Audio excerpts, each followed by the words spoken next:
I'm joined now by the CEO of Democracy Forward, Skye Perryman. Skye, thanks so much for joining me. Great to be here.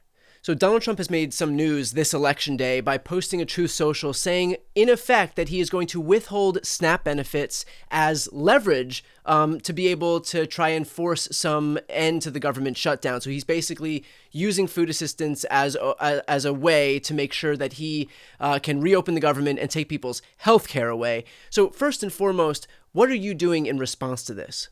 Well, we're the ones that are representing at Democracy Forward. We are representing so many clients on a case that secured a court order that made it clear that the president could not deprive people of their SNAP benefits. And so that was the court order that came out on Friday and then a written order over the weekend.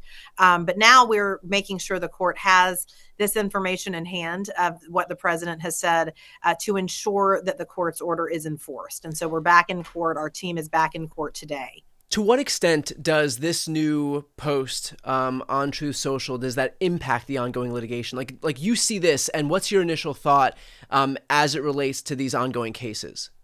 Well, as it relates to the cases, it's clear, the president doesn't get to ignore what the court said, and the court made it very clear that the benefits had to be paid and they needed to be paid expeditiously, because when you were talking about people's ability to access essential nutrition, this is not something that can wait while the administration drags its feet.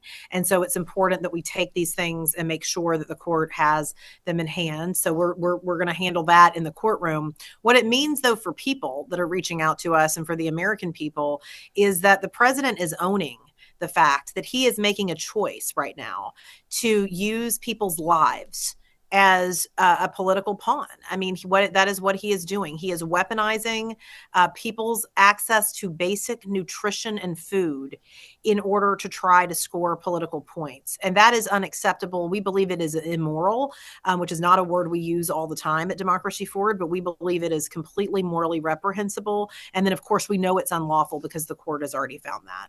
Does this undermine any existing arguments that the Trump team is making in court?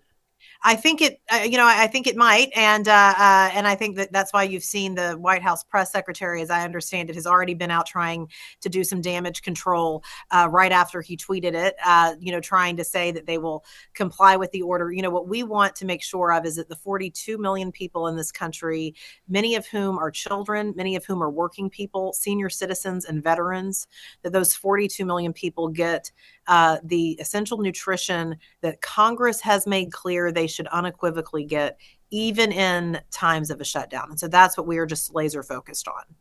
I want to throw a clip of Mike Johnson from today right up here on the screen. People everywhere can see clearly who's fighting and voting here every day and delivering for them. And I'll say this clearly to every hardworking American in any place who's missed a paycheck, anyone who has been made to suffer because the services, the health services you rely upon, or the food and nutrition supplement for your family, anyone who is hurting, you have a home in the Republican Party.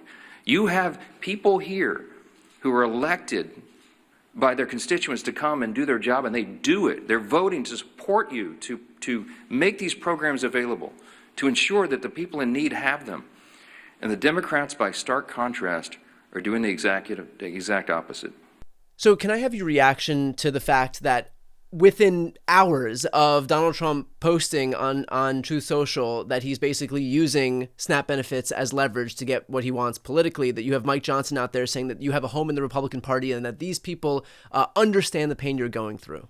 Yeah, I mean, this is what we call classic gaslighting, right? It is a classic gaslighting. People are suffering. We know who the cause of that suffering is. The president has come out and said it himself, but you can see it even in the court filings. Yesterday, they were in court saying they want to try to choose to partially fund SNAP, not fully fund SNAP, and that could lead to delays in people getting essential nutrition. So it's very clear what this administration is doing, what the allies in Congress are doing, but then they want to blame, others for it. And so the American people, I think, are quite wise to this. They're seeing what is happening before their eyes, but that's just classic gaslighting, I think, by the Speaker of the House. Can you talk about the depravity of the fact that it's not like they're just using this as a way to get the government open to try and enact some other unrelated parts of their agenda? They're using these SNAP benefits as a way to get the government open to make the Democrats feel the pain of what the American people are going through so that they can reopen the government without a deal on health care. And so this whole thing is to force through reopening the government without securing the extension of the ACA subsidies. So in effect, as I said before, I mean, they are really pitting the sick against the hungry in this country. Just your general reaction to what we're seeing more broadly in the political space.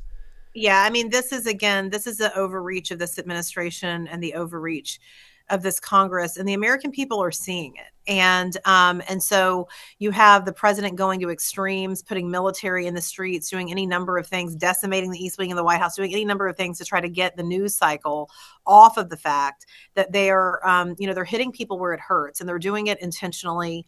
This is the first time in United States history that the government has shut down when it has been controlled by one political party, which is the Republican Party. They're trying to place the blame, and what we are really focused on is trying to make sure that people get what they need while the president continues to play these games, understanding that he is going to have to be held accountable by the people. You know, one excuse that Republicans are putting forward is this idea that there's a lot of abuse in the Supplemental Nutrition Assistance Program. And by the way, this is what they say for every program. It's just rife with abuse. We can't have Medicaid because there's too much abuse. We can't have Medicare. We can't have Social Security. Everything is just too much abuse. There's been no prosecutions for any of this stuff, no fraud prosecution for any of this stuff, but apparently the whole system is just rife with fraud. Can you explain a little bit of what we're talking about as it relates to SNAP? What are these people getting that Republicans are trying to claim is just a system rife with abuse, or that people are trying to get rich off of SNAP? Yeah, I mean, there's no basis for those claims. And I'll just note that it's really, it says something that you have this political party and the president claiming these things when you have the president trying to get the Department of Justice to give him $230 million. Right. I mean, we've seen that. So I think that the corruption, there's levels and levels of it within this administration, but there's no basis to the claim that there is rampant corruption within SNAP. SNAP is a supplemental nutrition assistance program. It is for people who are unable, even when they are working, by the way. And we represent a lot of folks that are working people in this case, that are working people that cannot make ends meet because of what their wages are, because of the cyclical nature of employment.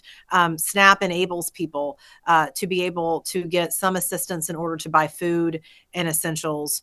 It is administered through the federal government. It is something that all Americans of all different backgrounds, Americans of all different beliefs, people that vote Republican, people that vote Democrat, people that don't vote at all, folks that live in big cities, people that live in small towns. It is something that, is available to everyone, and 42 million Americans, including millions of children, senior citizens, working people, as well as our veterans, rely on SNAP. And so it's really baseless, the claims that are being made. And again, it's also just particularly ironic, I think, when you see the corruption that we've seen in this administration. The Center for American Progress just recently put up, a website where you can see how the Trump family is enriching itself during the time that he is in office. You have the president asking the Department of Justice to cut hundreds of millions of dollars of checks to him personally. And yet what they want to come after is an assistance program that has been supported in a bipartisan fashion and that is used by millions of Americans across the country. Yeah, 1 in 8 Americans, and we're talking on average based on the most recent data from May of 2025. SNAP provides households with just over $350 a month on average. Right. So this is not some if $350. Right. Yeah. Right. So on average, $350, that's $187 per person per month. I mean, if anybody watching can try to imagine surviving on $187 per person per month, I mean, just truly impossible. And the notion that this system is some way for people to undermine the system and get rich, while at the same time, to your exact point, we've got Donald Trump trying to pilfer the Treasury to the tune of $230 million, which is to say nothing of the fact that he's spending his time rebuilding, building a $350 million ballroom, that he's encrusting the Oval Office with gold, right, that he's retrofitting the Gatsby party in Mar-a-Lago. Hosting a Gatsby party, retrofitting to the tune of $1 billion, a jet that he got from Qatar, buying Gulfstream jets for Kristi Noem to the tune of $172 million. So example after example after example, the audacity of this Republican Party to vilify SNAP while they are just living in opulence and literally hosting Gatsby-themed parties. I mean, you couldn't get more on the nose than that. And so, it's truly like a level of audacity that I didn't think possible.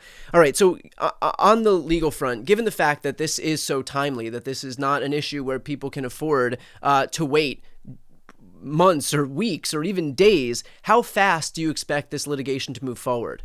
We're moving it fast. I mean, we filed a paper this morning, out of concern for what the government put on file yesterday, where it made clear that there were going to be massive delays in people being able to receive SNAP benefits, which is not what the court ordered, where it chose to say that it was only going to partially fund benefits. And the court has already set a hearing for Thursday. The government has to reply with their response by tomorrow. So this is a court that understands. The court made clear. And by the way, another court also has made clear that this is time is of the essence here. The resources that SNAP provides, they are essential, they are not frivolous, and they are things that people need as they're entering a new month.